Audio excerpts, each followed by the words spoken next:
Welcome to the Featured Anime Podcast. I'm your host, Jack. And I'm Rick.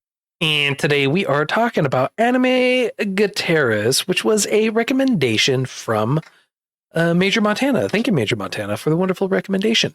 Appreciate it. But before that, we were talking about Yu Yu Hakusho and our feelings on it and cookie cutterish feelings on it and the parallels that in which we like to draw things and get confused on everything in general. If you want to hear a part of the water conversation or just plain old have fun with us, you can go to patreon.com/featured anime podcast. $1 a month to get you access to that bonus content. And of course, you can also go to our wonderful show notes and click on some affiliate links we have down there for Crunchyroll. Get yourself a discount off the store or even get yourself a free trial on the wonderful stuff that is available on their shop. And then, of course, you can also support us by going to our affiliates for Tokyo Treat and get yourself some nice, wonderful, delicious treats. If you want to have a nice, delicious treat, fill up your belly, or just maybe get a gift for someone that you care about, love, or just want to put them in a far better mood, Tokyo Treat is the way to do that. If you use coupon code Featured Anime along with our affiliate link in the show notes, you get $5 off that very first box, and trust me, those treats are worth it. And of course, all this wonderful information is available on our website at featuredanimepodcast.com. And then don't forget about the wonderful swanky swag at shop.featuredanimepodcast.com. And now on to the meat and potatoes. Anime-Gataris is produced by DMM Pictures, Tokyo MX, BS Fuji, ATX, just to name a couple of them. The studio is Whale World. It's aired from October 2017 through December 2017. It is a comedy fantasy parody, and the material is it's an original, and it's 12 episodes long. Now, Anime-Gataris is basically pure otaku chaos bottled up in a school club comedy.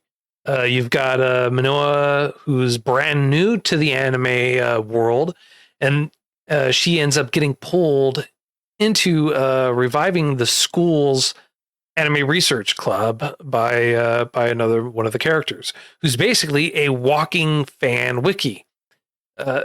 From there, it just ends up spiraling. The show breaks the fourth wall constantly. It fires off references like a machine gun and leans hard into the meta humor. But under the gags and cultural fest mayhem, it's really just a celebration of fandom and the feeling when you don't even know what Sundra is yet, but you've found people who get it. That's the primary, that's what they're the heart of it in so many words. It's basically a messy, fast, self-aware, and somehow still full of heart and comedy that is a love letter to people who have lost sleep watching anime. Oh, yeah. And I felt called. So the first 2 or 3 episodes, I was like, something feels a little familiar, a little too familiar about this, a little too on the nose, if you will. Yep. Like the 3 episode cutoff when they start talking trash about that. They're like, how could they how could they stop watching anime after 3 episodes? It's like, well, there's a lot of reason. Yeah. Oh, goodness. And yeah, the way that they even was like, please stay with us. We promise to do better. Just don't give up after 3. And what's funny is, like, I've even said before, like, I've got a 3 episode minimum. We've all said it just about. Yeah. But if you can, by all means, catch me in the first 3, it's probably going to be a good anime. If you can't, then you have no substance. Bare minimum. Yeah. Yeah. And what's great is they actually break down the 3 episode rule and how a lot of animes really rely on that 3 episode rule. Because, I mean, it's kind of true. If there's nothing that's going to be a gripper or a change or anything like that within the point, then you're just kind of wasting time in a matter of speaking. Sadly. And if you can't keep people in the first 3 episodes, it's simple enough to say that it's bad directing, bad story, or not bad story, but bad storyboarding. Because, well, let's be honest. if you don't have enough substance to keep interest for 3 simple episodes, how are you going to last 12? You know, like it's jump to present. It's more. Yeah, I was saying it's more about bad planning because every show, even the most bland shows you could possibly imagine, they've got something that someone saw and was like, you know what, I'd finance this. If you can't bring it to the forefront, usually in the first 2 episodes, but by the first third, then it's bad management. Because nobody, well, I shouldn't say nobody. I was gonna say nobody's gonna like green light trash, but then I was like, well, there's glass lip. Yeah, well, I mean, like there's a So- lot of anime that are out there that are trash. That shouldn't be. that are, yeah. I mean, like, and I'm gonna be honest, man, because I'm looking through a lot of our older episodes and our older shows and everything like that, and a lot of the ones where we have issues with, where there's problems with, a lot of the ones are all original. There is no source material. Yeah. Again, bad story management, bad story booking or story boarding. I mean, I would love to say a good storyboard could save a lot, but I go back to glass lip. No, it can't. There's no A, B, or C story there. It's just straight dog water story. Yeah, it was horrible. But there's been a few other shows that have really kind of teetered on that as well at the exact same time, where the story was just really bad or anything else. But there's usually some like some sliver of redeeming quality where it just keeps it from being bad. It's like the animation carries it through. I have a perfect example. I'll give you 2. Okay.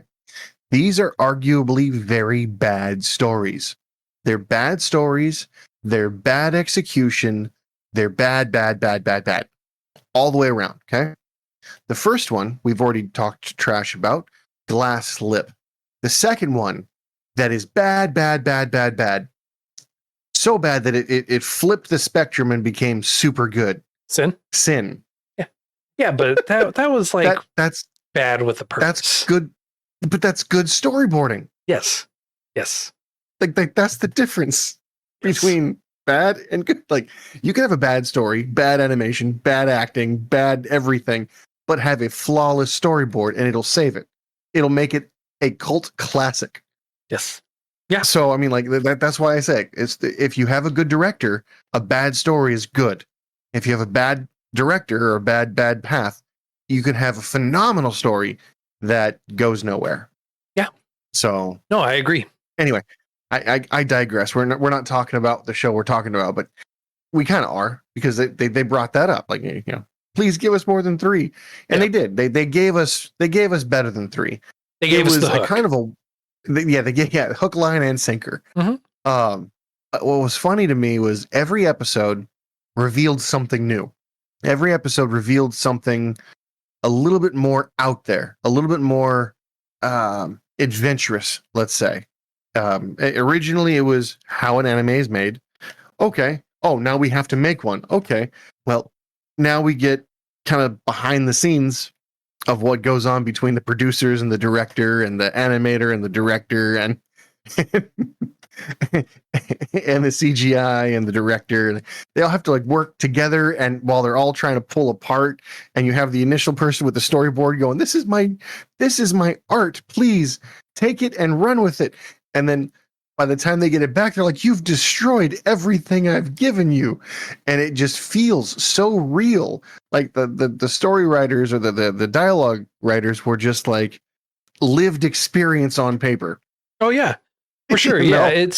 This show is not I'm not going to say it's a great show, right? That by far, there's a lot of plot holes. There's a lot of problems or issues or anything like that. But if you're looking for a cohesive story that is like very streamlined, that's not going to do a lot of wrong, this is not the show for you. They do a lot of wrong simply because they know it's wrong and it's a parody onto itself. You know that it's a parody because at the very beginning, you have a room that's there, and then there's this beret that ends up getting blown away, and you see this one random character at the very beginning that you feel like is going to have all the weight in the world and going to be pivotal at some point. Never shows up, and when he does show up, he ends up dying much later on. Yeah, off screen. Yeah. So it's not that you're going into this expecting, oh, this is going to be a magnificent show. This is going to be the end all be all show. No, if you're going into that thinking that this is going to be some stellar piece of work, you're going to be sorely let down. This, however, is meant to be a parody.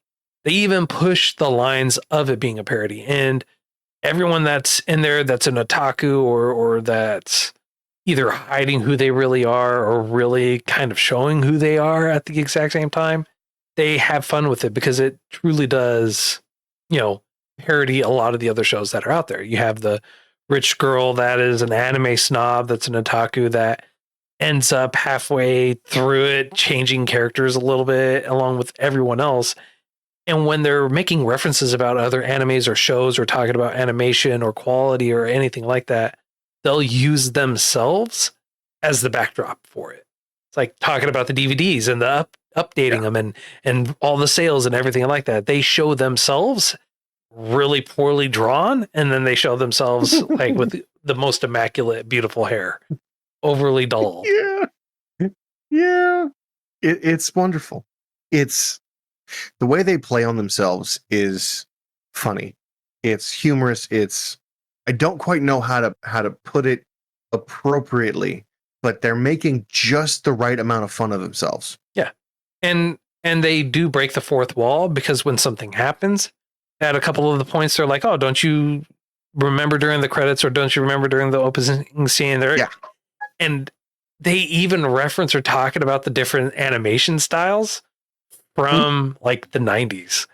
And in the episode where it really comes to play, I love how it just slowly crept in on the sides until it got to that point. And it brought back so many memories back. It was truly a wonderful thing. The crazy thing to me is I didn't notice it till it was about 3/4 of the way through.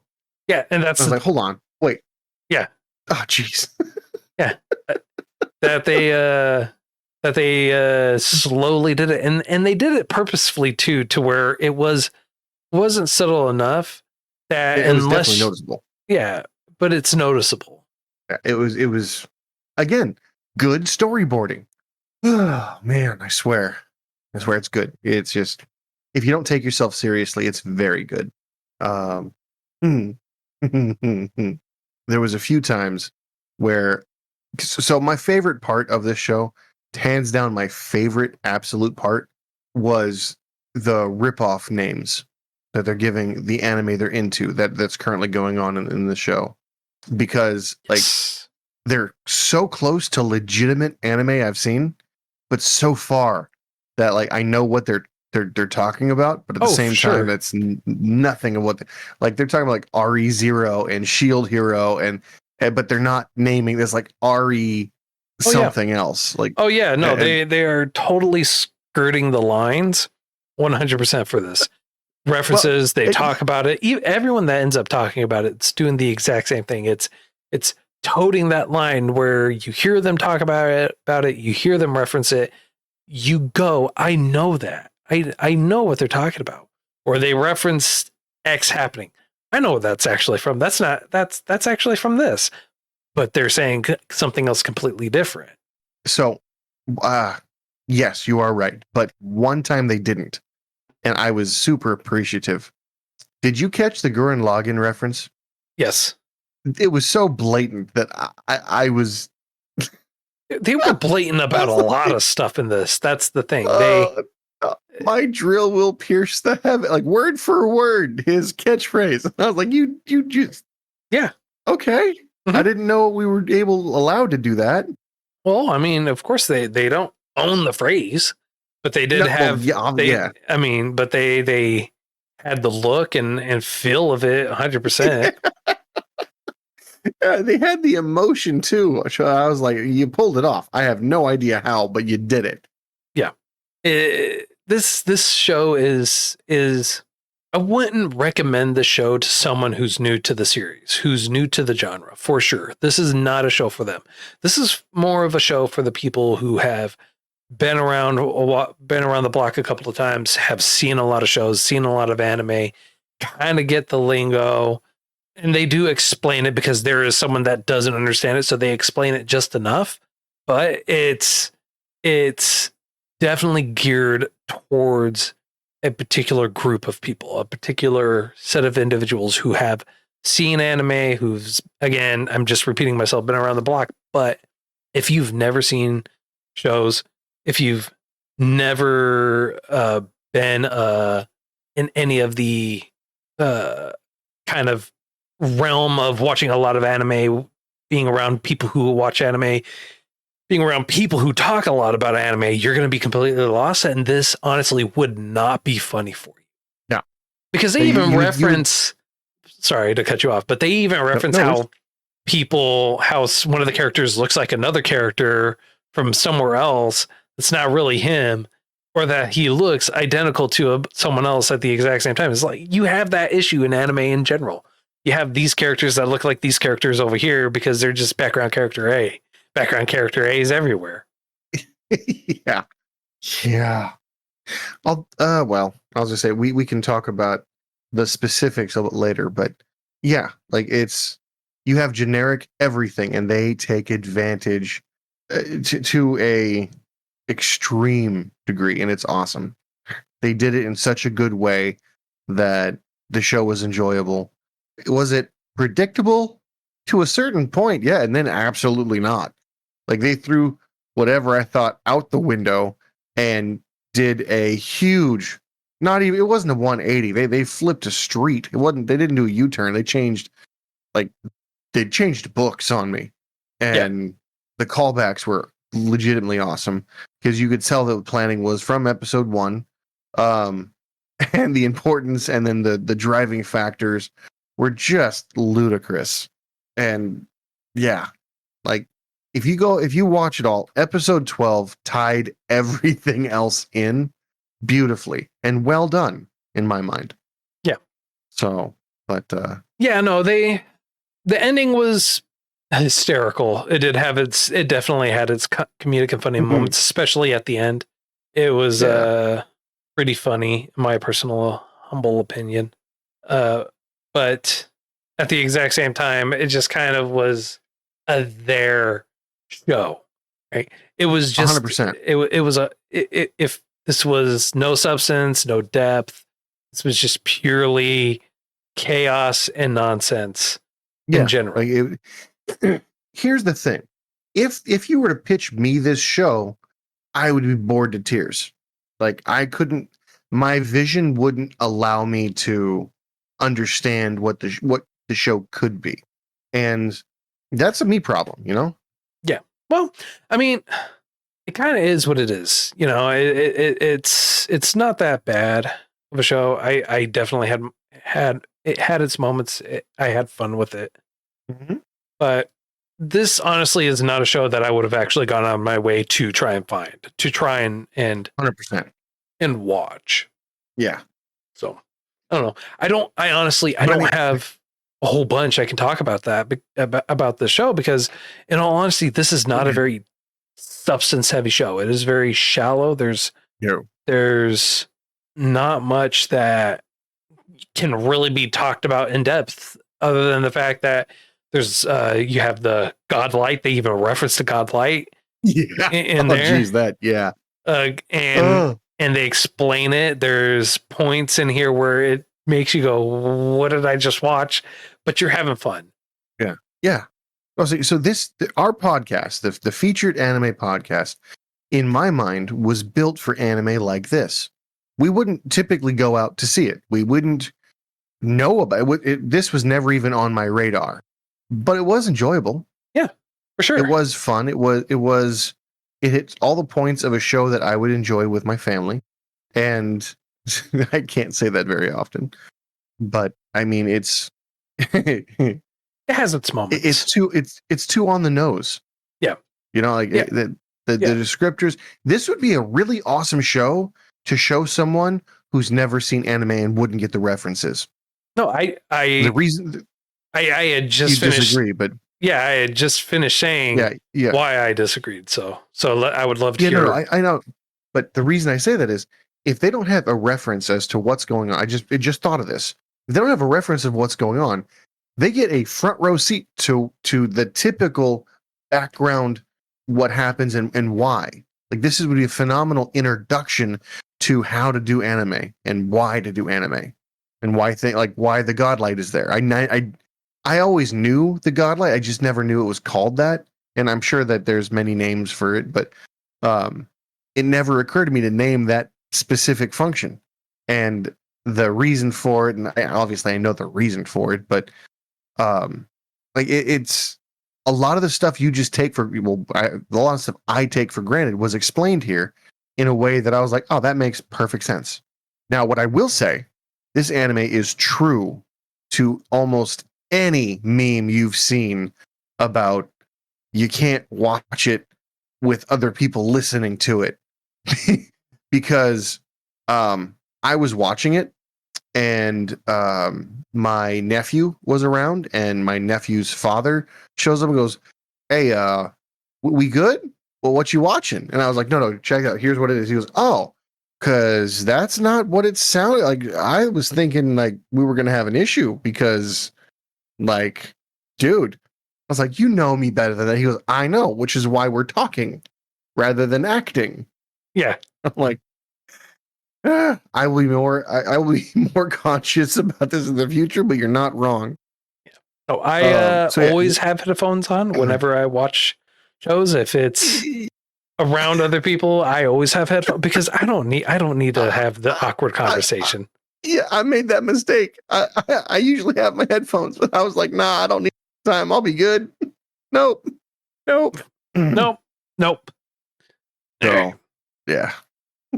Anyway, I think we're ready for a number. What about you? Or a rating? I was thinking the exact same thing. I think you were thinking the exact same thing about 5 minutes ago. Yeah, because I didn't have too much else I could really talk about it, but I'm glad you did. I'm glad you had more to talk about, man. So I'm not going to argue with that. I'm not gonna have any issues with it.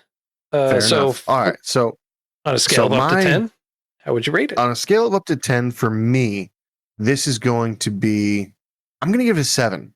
It wasn't phenomenal, but it is something I would recommend to somebody else just on the basis of it's informative. Okay, 7 might be a bit high. I'm giving it I'm teetering between 6 and 7. No, I'm going to go with my gut, 7. I'm going to go with my gut because it was a good anime. The animation style was highly entertaining to me. The story, while bland, also entertaining. The way that they were able to get generic concepts out in the open the way that they did and keep me actually entertained and going, I know it's going to happen, but this is still funny. I'm waiting. It was done well, and I think that deserves more than a 6 for me. No real music to speak of. That's basically it. Good story for me. 6. Okay. And you? No, 7. Sorry, 7. You going with the 7? You're going 7? 7. Yeah, going my 7. Yeah, I couldn't go lower than a 6. My gut's saying 7. 7. Okay. It was very middle of the road for me. While it was a fun watch, it's not something I would actually actively go out and watch again.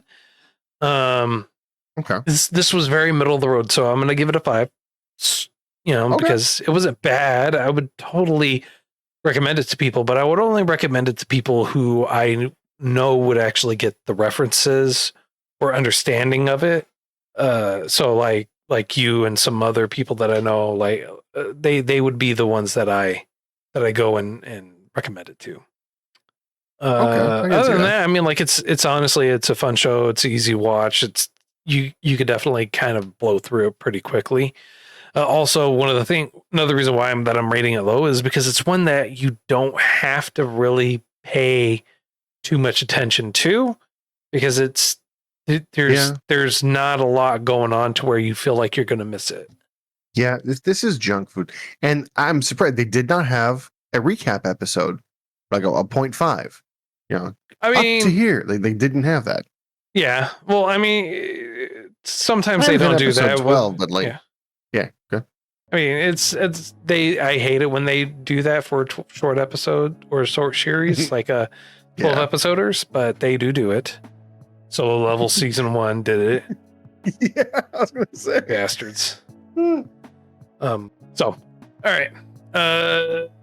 Next week's choice is next week is The Vivacious Voluptuous Vampires, season 1. No, I'm glad you remembered it because I don't have it up anymore. No. It is The Vexations of a Shut-In Vampire Princess by Shut-In Jeb. Thank you for the recommendation, Shut-In Jeb. So it is one that we will be watching next week for sure.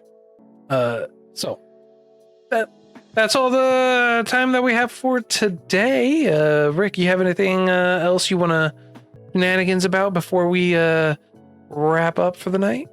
I think we're good. I think that's, without giving too much away, we're good. Okay.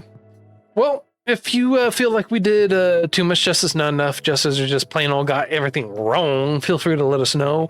At all the contact information and everything else is all available in the show notes, as well as on our website at featuredanimepodcast.com. And until next time, I'm Jack. I'm Rick, and we'll see you next time.